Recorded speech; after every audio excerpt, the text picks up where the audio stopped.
Hi everybody, Ashley Sweeney, registered dietitian, nutrition consultant, and coach, here to just have a few little tips for you about late night snacking, because I know it's really tempting when you are just home or you're bored or you're trying to procrastinate or you have things to do or you're stressed out and the kitchen just calls your name so sweetly and you just can't help but turn into the fridge, into the pantry for a snack or for some food or for 2,000 calories if it's more of a binge.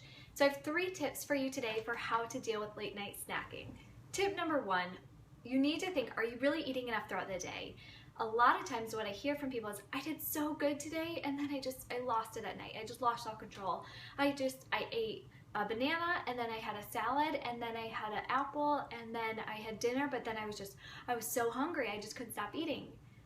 You weren't eating enough throughout the day. You weren't eating enough protein, you weren't eating enough fat, you weren't having enough carbs, there wasn't enough in your diet to keep you full, so you were starving last night, so you probably did need more calories, and then you were so hungry you couldn't stop. So you need to be eating enough throughout the day to sustain you so that come evening you're actually having a smaller meal at night. Tip number 2 is to remind yourself that this is a choice you are making to get into the pantry, to open up the fridge. You know, we feel sometimes like we don't have any control over what we're putting into our mouth or that the food is just calling our name. And I understand because I've been there and done that too.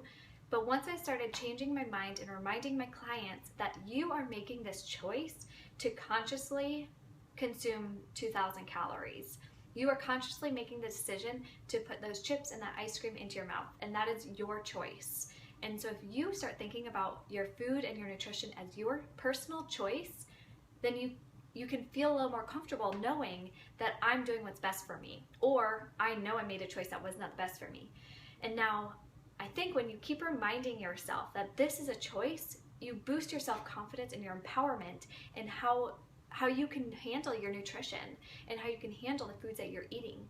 So when you feel late night snacking coming on, more than just actual physical hunger and needing a real legitimate snack, when it turns into more than that, you need to remind yourself that you are making this conscious choice to overeat. You're consciously making a choice to eat foods you don't want to eat. And why are you doing it? This goes deeper into, there's probably some other issues going on that you need to deal with. So redirect that energy. If you are stressed, do something that takes out some stress. Maybe it's journaling, maybe it's writing, maybe it's something calm like that. Maybe you need to go exercise, maybe you just need to do 10 push-ups and you'll feel a little bit less stressed. Maybe if you are feeling out of control with some situations going on, you need to get control quickly of something small. You know what, I think just organizing your kitchen drawer can help you organize and gain a little bit of control mentally, because you can't control the stressful family situation going on or the stress at work when it comes to late night snacking, when you are in that moment of wanting something to soothe those feelings, but you can gain control of something. So go organize your closet, go throw away the old socks in your sock drawer, go clean your bathroom, go organize something and get control of something. And tip number 3 is, are you restricting yourself too much? Are you full on diet mindset where you can only have certain foods so often? Or if you eat a food, it's bad and it's off limits. And I think when we think about food that way, we really limit our abilities to have a healthy lifestyle. We put food on this pedestal, and instead of food just being part of our life, it is this, beautiful thing that you just aren't able to have and you want so bad and you can't have. And so when you can't have something, we want it more. That's just, look at your children. They're going to be that way too. So when you do that, you know that food just looks so appetizing and delicious, and you can't have it. I wish you would change your mindset to how to incorporate those foods into your plan. And one way you can do that is when you're meal planning for the week ahead of time, look at your schedule. What do you have coming up? Where are 2 opportunities where you can plan treats into your plan?